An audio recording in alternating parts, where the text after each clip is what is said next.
안녕하세요. 오늘 저희가 좀 깊이 들여다볼 내용은요. 과학교육의 본질에 대한 건데요. 아주 흥미로운 질문을 던지고 있습니다. 우리가 무심코 과학에서 확실한 정답 이런 걸 기대할 때 어떤 함정에 좀 빠질 수 있는지, 그리고 또 진정한 과학적 사고란 무엇일지 이런 이야기를 좀 나눠볼까 해요. 아마 청취자분들께서도 평소 과학을 어떻게 생각하시는지 한번 비교하면서 들어보시면 더 재미있을 겁니다. 네, 맞아요. 이 자료들을 보면 과학적 사실이랑 또 인간 사회의 가치, 이걸 혼동하는 경향을 지적하는데요. 특히 자연주의의 오류라는 개념을 통해서 이걸 아주 날카롭게 보고 있더라고요. 더 나아가서 현재 우리가 과학을 배우는 방식 자체가 이런 오해를 오히려 부추길 수 있다. 이런 경고도 하고 있고요. 아, 네. 그럼 이 흥미로운 주장들 좀 더 깊이 파고 들어가 볼까요? 우선 첫 번째로 왜 많은 사람들이 과학에서 위안 같은 걸 얻으려 하는지 여기서부터 시작해 보면 어떨까요? 이게 참 복잡하고 의견도 막 분분한 세상에서 그래도 과학만큼은 뭔가 명확한 정답을 줄 것 같다. 이런 기대 때문일까요? 바로 그 지점에서 말씀하신 것처럼 자연주의의 오류라는 위험한 착각이 딱 시작될 수 있다는 겁니다. 그 자연현상, 다시 말해 사실, 이걸 보고는 세상은 원래 저러니까 우리 사회도 저래야 마땅해. 이렇게 그냥 넘겨짚는 거죠. 아, 사실을 당위로 바로 연결하는 거군요. 네. 예를 들어서 자료에서도 언급된 것처럼 동물의 세계는 약육강식이다. 이건 관찰된 사실이잖아요. 근데 여기서 바로 그러므로 인간 사회도 경쟁과 승자 독식이 당연하다. 이런 식의 당위적인 주장을 그냥 이끌어내는 것. 이게 아주 대표적인 예입니다. 아, 그 지점은 정말 중요한 것 같아요. 과학적 사실 그 자체는 세상을 설명하는 도구이지, 우리가 어떻게 살아야 하는지에 대한 어떤 도덕적인 지침서, 이런 건 아닌데 말이죠. 그쵸? 사실과 가치 판단 사이에는 우리가 정말 의식적으로 건너야 할 어떤 다리가 있다.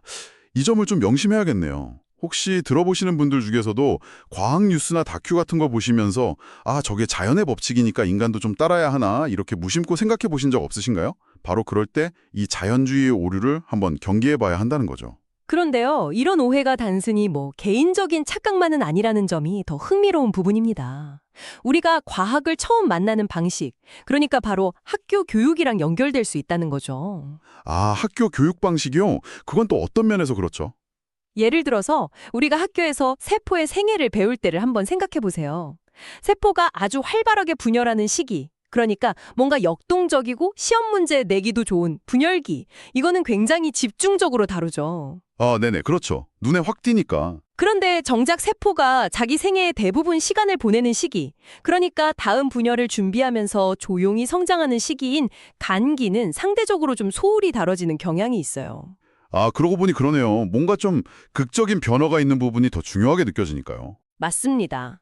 바로 그 결과 학생들에게 과학이란 건 뭔가 정답이 딱 정해진 아주 극적인 과정이라는 인식을 무의식 중에 심어줄 수 있다는 겁니다.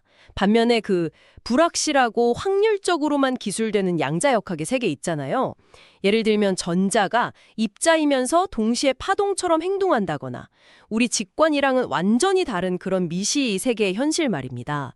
이런 복잡하고 설명하기 좀 까다로운 부분은 정답을 딱 내기가 어려우니까 교실에서는 그냥 슬쩍 넘어가기가 쉽다는 거죠. 와, 듣고 보니 정말 그렇네요. 결국 그 정답 찾기에만 너무 익숙해진 교육 방식이 과학의 핵심이라고 할 수 있는 불확실성에 대한 겸허함이라든지 아니면 스스로를 의심하는 태도, 이런 걸 배우지 못하게 만들 수도 있겠군요. 그래서 역설적으로 오히려 좀 비과학적인 독단에 빠지게 할 수도 있다. 이런 지적이네요. 이야, 정말 날카로운데요? 그렇다면 진정한 과학적 태도란 뭘까요? 이 자료들은 우리가 답을 모를 때 그걸 솔직하게 인정하는 자세를 강조합니다.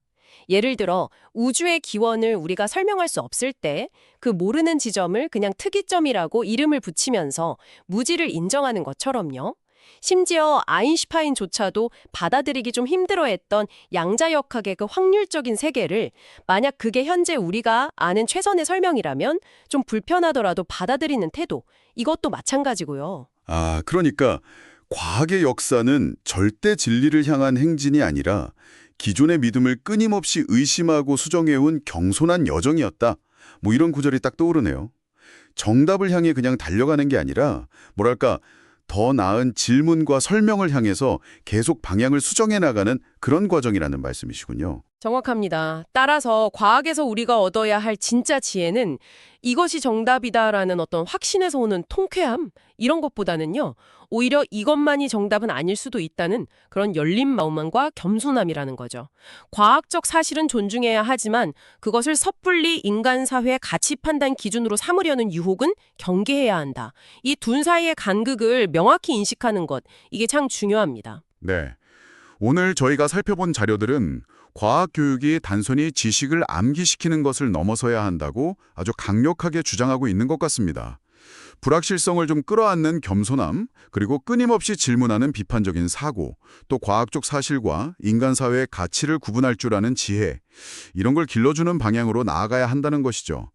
들어보시는 분들께서는 이 이야기에서 어떤 점이 가장 중요하다고 느끼셨나요? 저는 특히 그 마지막 문장이 기억에 남는데요. 과학이 주는 진정한 해방감은 정답을 아는 확신이 아니라 더 나은 질문을 던질 수 있는 자유에서 온다. 어쩌면 정답에 대한 집착을 좀 내려놓을 때 비로소 더 넓은 탐구의 자유를 얻게 되는 건 아닐까, 뭐 이런 생각도 드네요. 오늘 나눈 이야기가 여러분께서 세상을 이해하는 방식에 또 다른 질문 하나를 던지는 그런 계기가 되었으면 좋겠습니다.